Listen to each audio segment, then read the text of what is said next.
Hey everyone. So I wanted to film a quick video about intrusive thoughts, and I know I've made a couple of other videos on this topic, and it's been a while since I made them, so I don't remember what I all talked about in those videos. A lot of it was sharing my own experience, which was absolutely unrelenting intrusive images and thoughts for 4.5 years, which was the worst part of my withdrawal experience, bar none. And I have also, I've been candid on this channel about how I did struggle with OCD long before I ever took psych drugs, but it was a very different type of intrusive thought experience, if that makes sense. It's just like kind of how people who had anxiety before the drug say it was more fleeting and more manageable, and after the drug it was much more relentless and more chemical feeling. I hear that a lot, and I would say the intrusive thoughts are similar, where they used to be like a thought would come up, I'd have a lot of panic, and once I learned to control the panic, the thoughts really didn't return. And I learned how, if they popped up, to get rid of them very quickly. But in withdrawal, it was just like this relentless, what felt like misfiring of the brain that it just looped and looped and looped. And it didn't matter how much I tried to calm myself. There was many times where I didn't even feel upset or anxious in my body at all, but my mind was still looping constantly on these torturous images.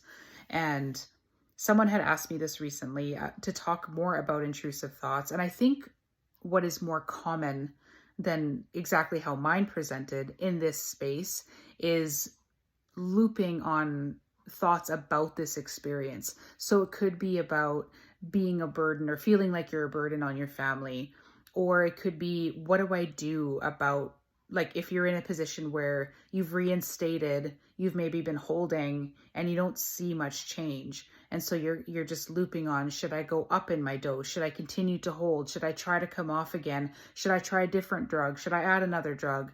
And so your mind can just loop on that, and it can loop on, am I going to be an outlier where it takes me years and years and years to recover? Or is this even withdrawal because I can't find someone with my exact symptoms and my exact experience? I mean, there's a whole plethora of things that your mind loops on, but I would say more common than what I experienced and how my intrusive thoughts presented. If you're curious about that, you can watch one of my other intrusive thought videos, but it's much more common in this community for the latter, for people to be looping on those things that I just mentioned. And like just similar, like other parts of this experience, people just, their mind is just obsessive and obsessing over. And how do you work through that? And so the way that I tell people or explain it, from all of my understanding, just in my background in psychology and my history of sort of organic OCD and then drug-induced OCD, the best way to move through them, I guess, is to view them as every other type of symptom. So say your withdrawal experience, you've had pain or headaches or whatever it might be. There's a wide range of, obviously, severities, but how do you move through that? And so it can be particularly alarming if you're someone who's never struggled with mental health issues before. So I guess in my experience, I had, if you can call it, an advantage of experiencing organic OCD prior to the drug. So I'd learned how you view them as, you kind of have to just walk through them and not attach so much meaning to them. And that's similar to what you have to do if they're drug induced as well. But I want to preface this by saying that just because you do this doesn't mean that the intrusive thoughts are then going to go away. Just like every other symptom of withdrawal, it's how to cope with them until whatever is overactivated in your brain settles down, which is what happens as you move farther and farther away from the drugs or the drug changes or whatever the case might be. And so you're having to just, so one way to look at this, other than clumping them with the other withdrawal symptoms and viewing them as just part of that same experience, even though it seems separate, is if you can develop sort of a neutrality or this separation between yourself and the symptoms. So mental health symptoms can be particularly disturbing because normally you have this agency over your brain and now you've lost control of it. And then it's very hard because mental health diagnoses or mental illness diagnoses are based on signs and symptoms and not objective clinical testing, then it can be very hard to differentiate what is mental illness, which right away the doctors will call everything drug-induced that has to do with mental stuff. How do you differentiate sort of mental illness from drug-induced like withdrawal? And I really struggled with that in my own experience. That's why I reinstated after so long, and it went horribly wrong. But trying to separate yourself from that, in the sense that it's you, and you've always had this agency over your brain, and now you don't.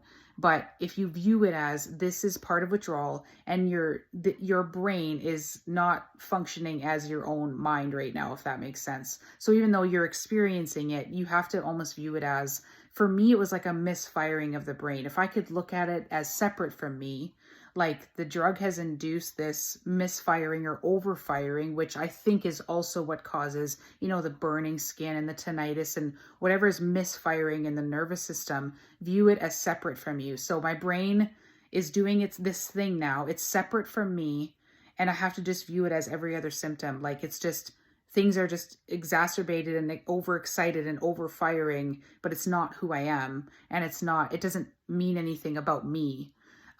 Or my character or my morals or whatever it's throwing at you. So if you can view it as separate from yourself, it can be really, really helpful, rather than engaging with it. When you engage with it and analyze it and question it and get angry at it and sort of argue with it, that's when you kind of become entrapped in it, and it can make it worse, because then it can increase the emotion, which then increases the fear and the overfiring, and it becomes this loop. And so what I mean by that is, say it's telling you that, I don't know, your family's going to leave you, or your family's they're getting sick of you and they're going to leave. I had this fear because I thought my mom is eventually going to kick me out. She's going to get so sick of me.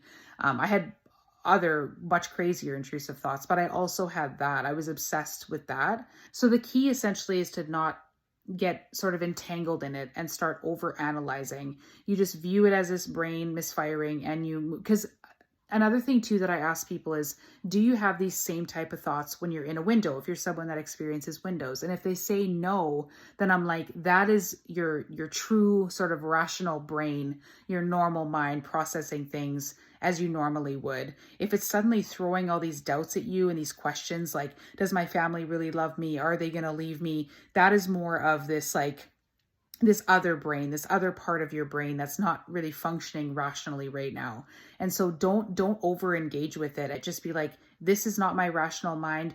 I'm not thinking clearly right now. My brain is overfiring. It's not sending me the right signals. It's not giving me space to think things through the way that I normally would. And so I'm just going to like chuck it to the side as much as I can and not engage with it. It's just like, it's coming alongside me. It's like nattering in my ear, but I'm just ignoring it. It's like when someone, like for me, I have a toddler, and sometimes she just talks and talks and talks and talks, and she'll repeat the same thing like 10, 20 times. Even if I've answered the question, if she's asking me a question, she just keeps going and keeps going and keeps going, keeps going. And I have to just like stop engaging with it. And eventually she kind of just drops it, because she's like, well, I'm not really getting anywhere with this, so I'm just going to quieten down for a little bit. Maybe I'll come back again later, but for now it's kind of lost its power.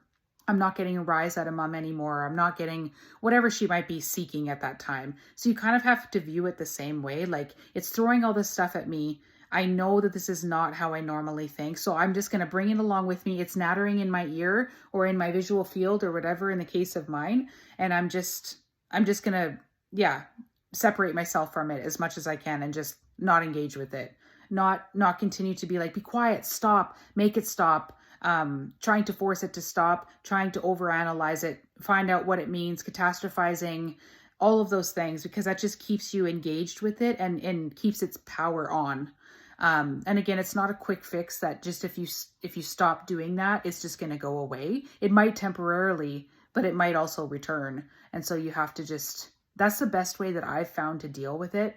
One other thing you can do, which it depends on the nature of the thought, but is to just agree with it and then just move on. Like, well, I'm worried, or my brain is telling me my family's going to get sick of me and leave me or kick me out. Just be like, okay, well, I guess if that happens, then I'll just figure it out as it comes.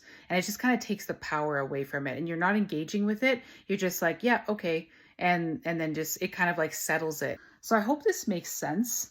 I know that mental symptoms can be particularly excruciating, and it's so hard to talk about these things with, well, with doctors, obviously, but also with like mental health professionals, like typical ones, because right away you just get labeled with some pathology. And it's just is not treatable in the same way that it is when it's organic, if that makes sense.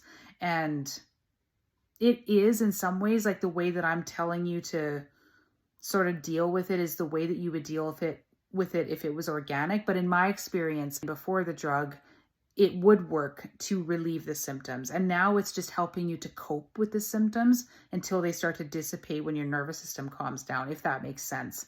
Let me know your thoughts on this in the comments, and if this is something that you struggle with and how you cope with it. Another thing too is that active distraction. So sometimes your mind is just bombarding you so much that you just can't anymore. You're trying to ignore it. You're trying to move along with it and separate yourself from it, but it just won't stop. And it's just about driving you crazy. That happened to me on so many occasions. And so then it was just about trying to actively distract as much as I could, getting on the calls with my support people. It was always active distraction, actively engaging activities that would dilute this, how intense the mental symptoms were, even just for a short period of time. That was sometimes all I could do, and it didn't alleviate the symptoms, but it diluted them a little bit. So that's another thing that I always emphasize in my videos, is that importance of support for so many different reasons. But also, if you have intrusive thoughts, it can just kind of break that looping and that cycle of intensity, even just briefly. So that's another sort of tool in the toolkit when you have these relentless mental symptoms. I think that's all. Let me know your thoughts on this, and I'll see you next time. Bye.